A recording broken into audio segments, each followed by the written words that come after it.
નમસ્કાર દોસ્તો, નાયબ મુખ્યમંત્રી વિશે આપણે કેટલીક વાતો કરીએ, કેટલીક ચર્ચાઓ કરીએ। ભારતીય બંધારણમાં નાયબ મુખ્યમંત્રી સંબંધી કોઈ જોગવાઈ રહેલી નથી। ભારતીય બંધારણમાં જ્યારે મુખ્યમંત્રી સાથે જોડાયેલી વિગતો આપણે જોતા હોઈએ તો એ સમય દરમિયાન મુખ્યત્વે બે અનુચ્છેદ આપણને યાદ આવવા જોઈએ। એક અનુચ્છેદ રહેલો છે 163 નંબર અને એક અનુચ્છેદ રહેલો છે 164 નંબર।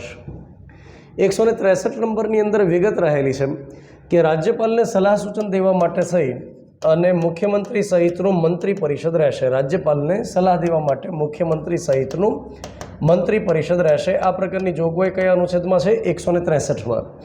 અને 164 નંબરની અંદર વિગત રહેલી છે કે રાજ્યપાલ તરફથી સૌથી પહેલાં મુખ્યમંત્રીને નિમણૂક આપવામાં આવશે। મુખ્યમંત્રીને નિમણૂક આપશે રાજ્યપાલ અને ત્યાર પછી મુખ્યમંત્રીને કહેવામાં આવશે કે તમે એકલા રાજ્ય નહીં ચલાવી શકો, તમારી પાસે સેનાપતિઓની ટીમ જોશે। તો મુખ્યમંત્રી એક લિસ્ટ બનાવશે કે મારી સાથે મારી ટીમમાં મંત્રીઓમાં કોને રાખવા છે। તો મંત્રી પરિષદનું લિસ્ટ તૈયાર કરે મુખ્યમંત્રી, પણ એને શપથ કોણ લેવડાવે? રાજ્યપાલ। તો જ્યારે મુખ્યમંત્રી સંબંધી વિગત આવે તો આપણને બે અનુચ્છેદ યાદ આવવા જોઈએ, એક 163 નંબર, એક 164 નંબર। પણ નાયબ મુખ્યમંત્રીનું પદ આજ દિન સુધી ભારતીય બંધારણમાં લખાયેલું નથી।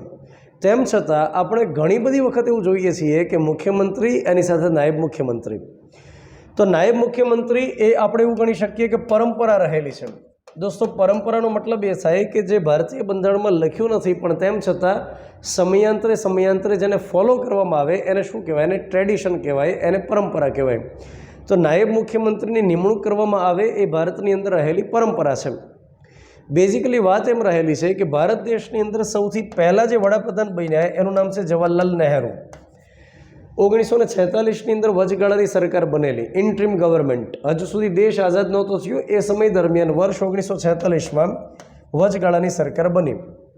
એ સમય દરમિયાન વડાપ્રધાનના પદ માટે બે વ્યક્તિ દાવેદાર હતા, એક જવાહરલાલ નહેરુ અને બીજા હતા સરદાર પટેલ।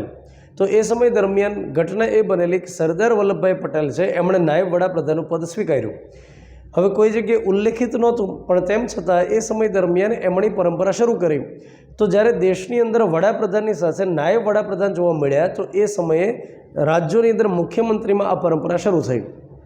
તો જ્યારે મુખ્યમંત્રીના પદ માટે એક વ્યક્તિની સાથે બીજા કેટલાક વ્યક્તિ પણ દાવેદાર હોય તો એકને બનાવે મુખ્યમંત્રી અને બાકીના લોકો હોય એને શું બનાવે? નાયબ મુખ્યમંત્રી।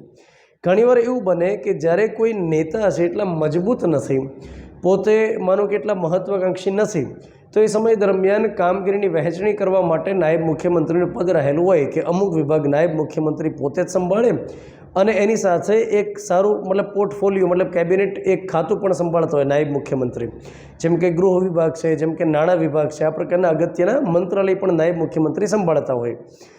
જેમ કે હું તમને સમજાવું કે નાયબ મુખ્યમંત્રી પહેલાં તો હોય કે ન હોય એની ચર્ચા આપણે કરીએ કે ભારતીય બંધારણમાં તો પદ નથી, પણ સાથે આપણે એ પણ ચર્ચા કરીએ કે નાયબ મુખ્યમંત્રી જો રાખવાના થાય તો એની સંખ્યા કેટલી હોય આ અંગે કોઈ સ્પષ્ટતા નથી, કેમ કે બંધારણમાં લખ્યું જ નથી।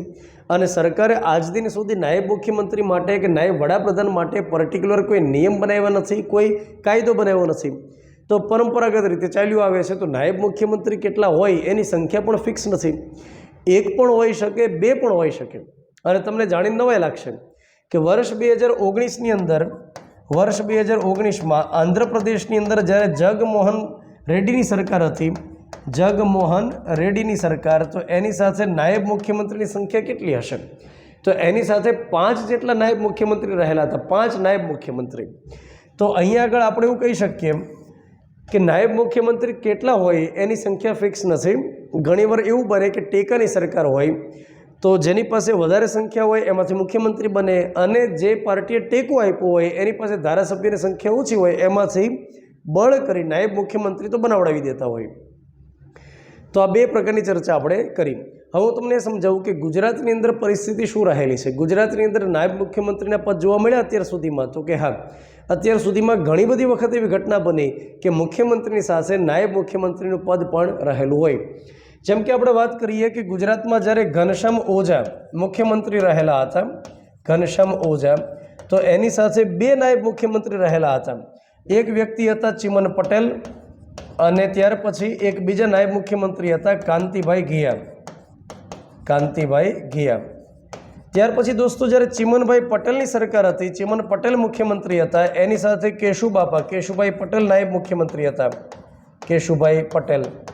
ત્યાર પછી જ્યારે છબીલદાસ મહેતાની સરકાર હતી, છબીલદાસ મહેતા, તો એ સમય દરમિયાન એની સાથે નાયબ મુખ્યમંત્રીની અંદર એક વ્યક્તિ હતા નરહરિ અમીન અને એની સાથે એક અન્ય હતા સીડી પટેલ. ત્યાર પછી આપણે આગળ વાત કરીએ કે જ્યારે આપણે માનનીય આદરણીય વિજયભાઈ રૂપાણી મુખ્યમંત્રી હતા, એની સાથે નાયબ મુખ્યમંત્રીમાં હતા નીતિનભાઈ પટેલ. અને ત્યાર પછી ભૂપેન્દ્રભાઈ પટેલની સરકારમાં 2025માં એની સાથે નાયબ મુખ્યમંત્રી બને છે હર્ષ સંઘવી. તો આ રીતે ગુજરાતની અંદર ઘણી બધી વખત જોવા મળેલું છે. તો જ્યારે એક પદ માટે એકથી વધારે વ્યક્તિ દાવેદારી કરતા હોય અથવા એવું બને કે જ્યારે મુખ્યમંત્રી એકદમ મહત્વાકાંક્ષી નથી તો એની સાથે નાયબ મુખ્યમંત્રીના પદ જોવા મળે. એવી રેર ઘટના હશે, કદાચ ક્યારેક જ જોવા મળતી ઘટના હશે કે મુખ્યમંત્રી એકદમ મજબૂત વ્યક્તિ હોય, જેની ધાક બોલતી હોય, જેની લોકચાહના વધારે હોય અને એની હારે નાયબ મુખ્યમંત્રી હોય, એવી બહુ રેર ઘટના જોવા મળતી હશે. તો દોસ્તો આપણે નાયબ મુખ્યમંત્રીના પદની આ ચર્ચા કરી. હવે એક બાબત હું તમને એ જણાવું કે નાયબ મુખ્યમંત્રીના કોઈ અલગથી શપથ લેવાના હોય કે કેમ, તો નાયબ મુખ્યમંત્રીના અલગથી કોઈ શપથ નથી, પણ જે મંત્રી તરીકેના શપથ હોય એ જ શપથ રાજ્યપાલને લેવડાવતા હોય છે. તો વધુ આ પ્રકારના વિડીયો સાથે ભેગા થઈએ. Thank you.